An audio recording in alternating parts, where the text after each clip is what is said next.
Hey guys, we're gonna try and get this book, Introduction, The Transformation of Desire to Tantra. We're gonna do chapter 10 here, probably in 2 recordings. It's a pretty long chapter. I want to thank Seven Serpents. I hope you don't mind, Seven. I have really been thinking about doing a whole study on Buddhachita as well, which is loving kindness. And it sounds to me like we're in desperate need of really learning how to embody Buddhachita and show loving kindness not only towards one another, but also to our Mother Earth. And that's where I'm going to go into a study on Tara, the goddess Tara in Buddhism, so that we can really start embracing and embodying uh, loving kindness towards one another, but also towards this amazing, beautiful Mama Sophia, Gaia, Earth, call her whatever you want. We need to show her loving kindness as well. But it starts with each other. This world is only an expression of ourselves. So, with that being said, let's get into chapter 10, Entering Highest Tantric Practice, the Vajra body and resident mind. And that's spelled Vajrao. Caveat right from the start, I know that I'm butchering some of these words, but I'm doing my best. So here we go. The Vajra body and resident mind. According to the highest Yoga Tantra, our body and mind exist not only on the gross level we are normally familiar with, but also on subtle levels about which most of us are completely unaware. Our ordinary physical form, composed of various material elements, is subject to the inevitable suffering of sickness, decay, and death. Merely possessing it binds us to the recurring miseries of our ordinary existence. But within the boundaries or atmosphere of this body is another, far more subtle body, the so-called Vajra body. Vajra having the connotation of indestructible. Just as our gross and perishable physical body is pervaded by the ordinary nervous system, this subtle Vajra body is pervaded by thousands of channels, nadi, N-A-D-I, through which flow the energy winds, prana, P-R-A-N-A, and drops, bindu, B-I-N-D-U, that are the source of the bliss so vital to highest tantric practice. It is true of our essentially pure and blissful mind, the subtle conscious body exists within us right at the present moment, and the job of the tantric practitioner is to discover and make use of it. Once we have made contact with this clear conscious body of light through meditation, our gross physical body will no longer be a problem for us, for we will have transcended it. Physical limitations are just another symptom of ego grasping, and once we merge with our essentially pure nature, all such restrictions will be overcome. At that point, the attainment of the radiant light body of the deity ceases to be merely a visualized goal and becomes a reality. This is not the place to discuss the Vajra body and its channels, winds, and drops in detail, but it will be helpful to mention the central channel, Avadhuti, Avadhuti,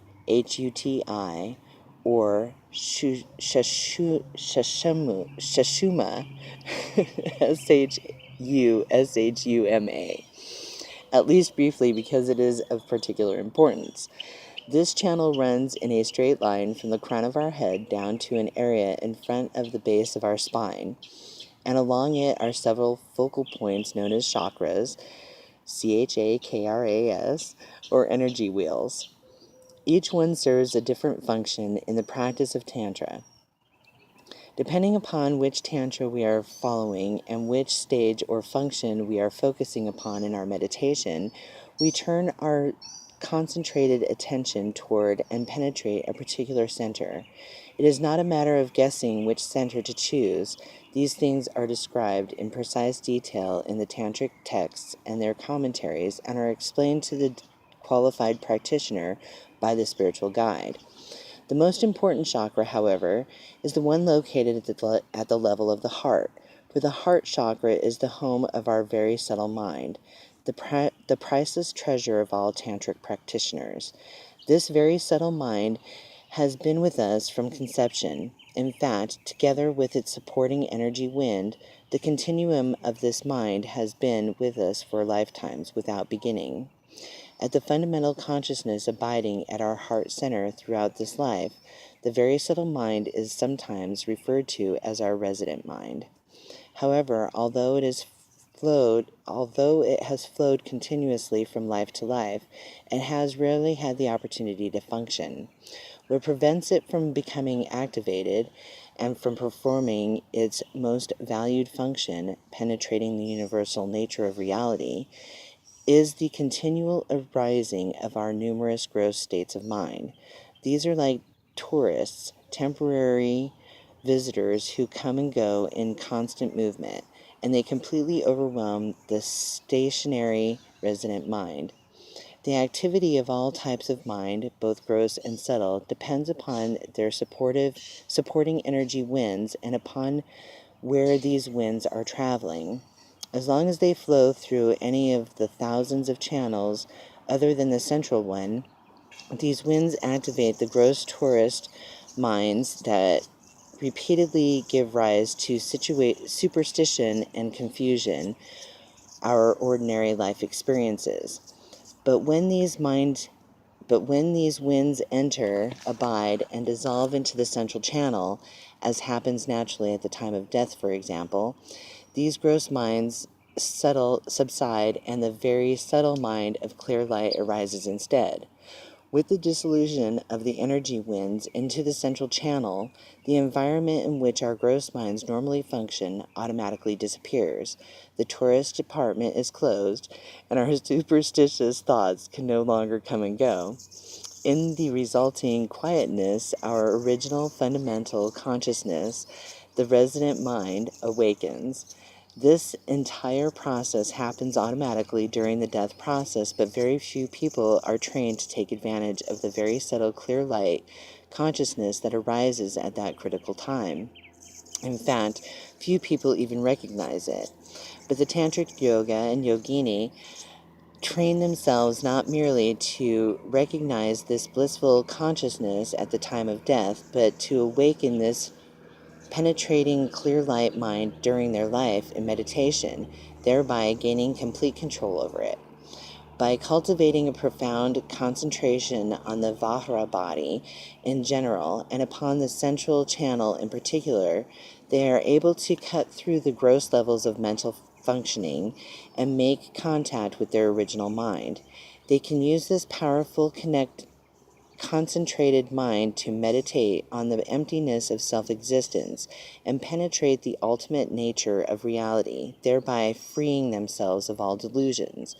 At the same time that this total absorption into the clear space of non-duality takes place, they experience an explosion of an indescribable blissful energy.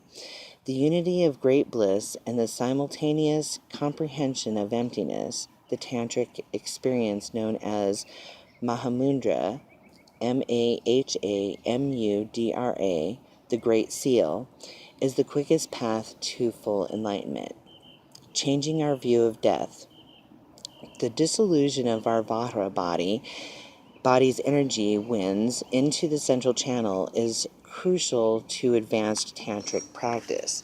And because this dissolution takes place naturally when we die, we should become as familiar as possible now with the process of death.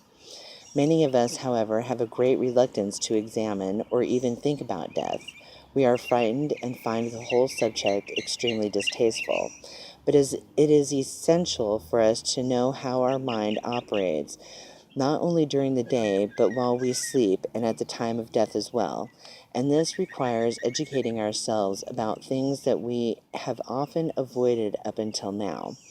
If we examine these matters, we will find that death, instead of being a horrified black hole that is waiting to suck us in and devour us, is a potential source of great comfort and even joy. We generally think that dying is something negative, but this is just our projection. In fact, dying can be a lot better than the experiences we ordinarily think of as pleasurable, because these ordinary experiences cannot give us tremendous bliss and peace. A beautiful flower, say, can give us something, but not the extraordinary bliss and peace that the death experience can. A boyfriend or girlfriend may be able to give us a certain amount of pleasure or bliss, but cannot solve any of our fundamental problems. They can give only a temporary solution to some of our more superficial emotional problems. But at the time of death, all our emotional problems and all our anxiety end. As all the conflicting concepts of this and that naturally disappear into space, the way is open to experience extraordinary penetrative insight. What we have to realize, therefore, is that death is not a sudden and terrifying annihilation, but a gradual process during which our mind grows more and more fine and subtle. If we want to practice highest Tantra, or even if we merely want to prepare for what we must all eventually encounter, we should become as familiar with this gradual process as we can now. If we wait until the moment of death itself, it will be too late. Death, intermediate state, and rebirth. The Sutra and Tantra teachings diagnose the problems of cyclic experience in different ways, and also offer different solutions to those problems. According to Sutra, the root of samsaric suffering is ego grasping, the wrong view that holds onto a mistaken belief in a self existent I or ego identity. The antidote for this ignorant conception is found by cultivating a completely opposite view. Instead of ignorantly assenting to our instinctive belief in self existence, we are taught how to generate an insight into emptiness, the total negation of all notions of independent self existence. Thus, in Sutra, much emphasis is placed on removing our wrong view and replacing it with the opposite correct view. While the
This is the ultimate goal of all tantric practice.